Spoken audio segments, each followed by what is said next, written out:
इस कहानी के मुताबिक सुनंदा की सास सुनंदा को हमेशा समझाती, बहू ऐसा करो, ऐसा ना करो। नई नवेली बहू को थोड़े ही दिनों में अपनी सासू माँ से चिढ़ पैदा होने लगी।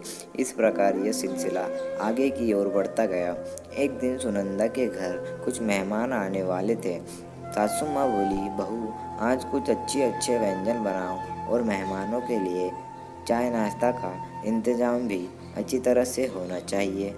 बस अब क्या था, इतना सुनते ही सुनंदा गुस्से से लाल हो गई। उसने जल बूझ कर उस दिन तो काम किया, लेकिन उस दिन के बाद सुनंदा ने चाल चलना शुरू किया। सास जैसा कहती वह ठीक उसके विपरीत करती थी। सास ने भी पुरानी कहावत के मुताबिक बहू को उसके माता पिता को गाली देना, उसे कोसना और बड़बड़ाना शुरू कर दिया। दोनों सास बहू में आनाकानी हमेशा चलता रहता था। एक दिन सुनंदा अपने पिता के घर रोती पिटती पहुंच गई। वह अपने पिता से बोली, पिताजी आप तो डॉक्टर हो, मुझे कुछ ऐसी दवा दीजिए जिसे खिलाकर वह बुढ़िया गूंगी हो जाए, क्योंकि वह मुझे गंदी गंदी गालियाँ देती है। इस पर पिताजी कुछ सोचते हुए बोले, बेटी मेरे पास एक ऐसी दवा है, लेकिन यह कड़वा है, वो आसानी से नहीं खाएगी। इसलिए मैंने एक युक्ति सोची है। तुम हर रोज़ 1 महीने तक यह दवा अपनी सास को खाने में मिलाकर खिलाती रहना। ठीक 1 महीने में वह पूरी तरह गूंगी हो जाएगी। लेकिन हाँ, यह दवा थोड़ा कड़वा है, इसलिए तुम खाना इतना प्यार से खिलाना कि उसे पता ही न चले। दवा लेकर सुनंदा खुशी खुशी अपने घर आई और पिता के कहे मुताबिक अपना काम शुरू कर दी। अब सास जो कुछ भी कहती उसे वह मानती और उलटकर जवाब भी नहीं देती, क्योंकि वह जानती थी कि बुढ़िया तो अब महीने भर में गूंगी होने वाली है। बोल ले जितना बोलना है, उसके बाद वह चैन से रहेगी।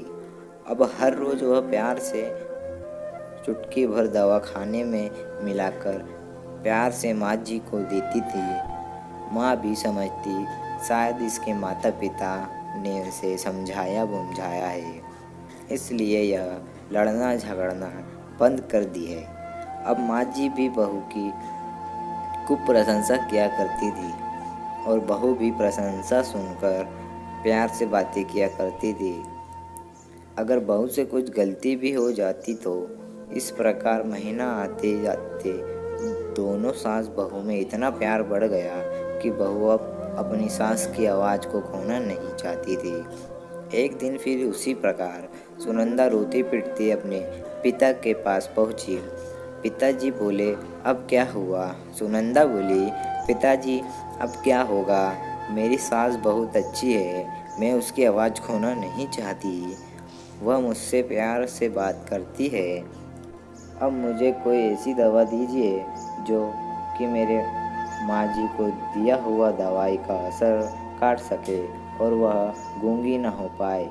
इस पर पिताजी हंसते हुए बोले, बेटी तुम रोना धोना बंद करो और खुशी से रहो। जो दवा मैंने तुम्हें दिया वह कोई दवाई नहीं था, वह रिश्तों में घुली कड़वाहट उतारने की तरकीब थी।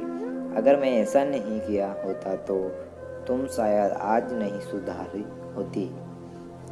बेटी इसी प्रकार यदि तुम अपनी सास के साथ अच्छे से रहोगी तो वह भी तुम्हें अपनी बेटी के समान प्यार करेंगी। अब सुनंदा को सारी बातें समझ में आ गई थी। उसे अपनी गलती का एहसास भी हो गया था। वह वापस अपने ससुराल चली आई। इसके बाद दोनों सास बहू प्यार से रहने लगी। उनके बीच स्नेह और अपनापन का भाव आ गया और घर खुशियों से भर गया। आशा है कि ये कहानी आपके दिल को छू गई होगी। यह एक सच्चाई है, अगर बहू अपने सास का प्यार पाना चाहती है तो उसे भी अपने सास को स्नेह देना होगा। जिस घर में सास बहू में स्नेह होता है वह हमेशा खुशियाँ आती हैं। अगर यह वीडियो अच्छी लगी हो तो प्लीज़ वीडियो को लाइक करें और चैनल को सब्सक्राइब करें।